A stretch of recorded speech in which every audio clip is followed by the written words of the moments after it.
SM. Sultan is S M. Sultan হয় a famous একজন বিখ্যাত পেইন্টার চিত্রশিল্পী of our country আমাদের দেশে।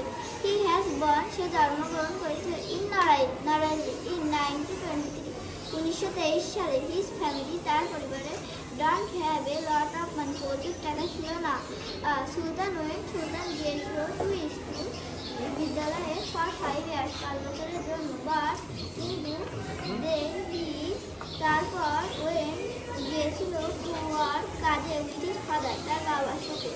As a child শিশু হিসাবে সুলতান ভালোবাসত to draw ছবি আঁকতে। He drew picture সে ছবি আঁকত of building ভবনের of and এবং other thing অন্য জিনিসে।